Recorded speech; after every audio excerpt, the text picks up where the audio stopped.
C'est plus cool de rester jouer à la PS4 que d'aller à l'école, par exemple.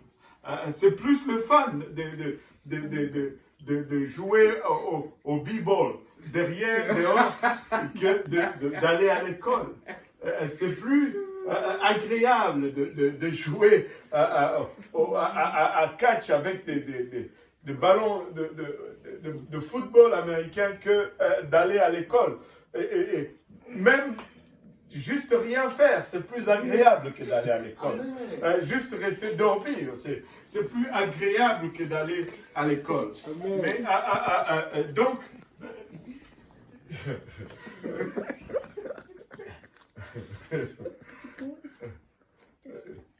notre illusion n'est plus là. Amen. Amen. Mais lorsque nous arrivons à une place où nous réalisons qu'il y a un futur, notre vision de l'école change. N'est-ce pas, David? C'est vrai. Lorsque nous réalisons subitement que notre avenir dépend probablement de l'école, est-ce que si nous voulons avoir une meilleure vie, notre attitude change.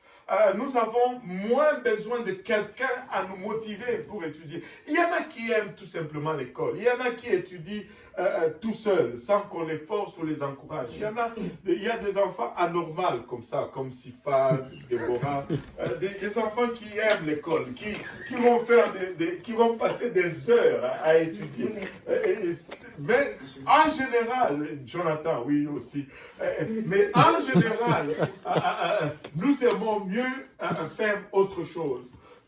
Mais c'est seulement lorsque nous réalisons que notre futur en dépend, que si nous voulons avoir un avenir meilleur, que nous sommes mieux de nous appliquer à l'école. Nous sommes mieux de travailler et de payer le prix. Et nous sommes mieux de faire nos devoirs, même si c'est désagréable.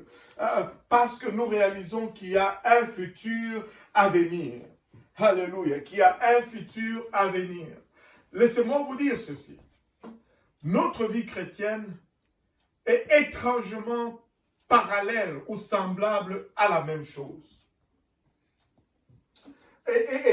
Avant, nous ne connaissions pas le Seigneur. Et lorsque on a commencé à nous parler du Seigneur, nous étions enthousiastes de connaître ce Dieu. Et nous avions hâte de servir Dieu.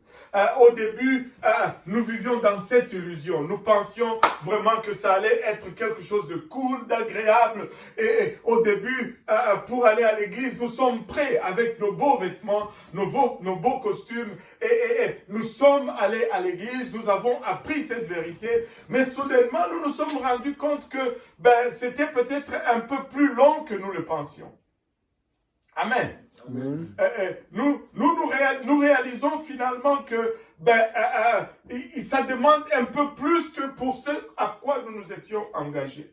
Nous pensions que nous allions être là juste pour un petit moment et après, un an après, peut-être, le Seigneur allait revenir. Et un an après, peut-être que les choses... on allait venir à la conclusion.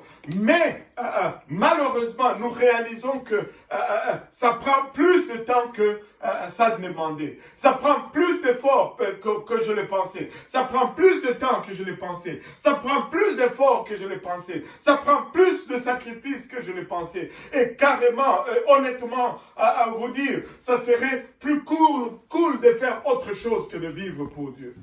Ça serait plus cool de retourner dans le monde et de faire les choses agréables qu'on faisait avant que de continuer à vivre pour Dieu.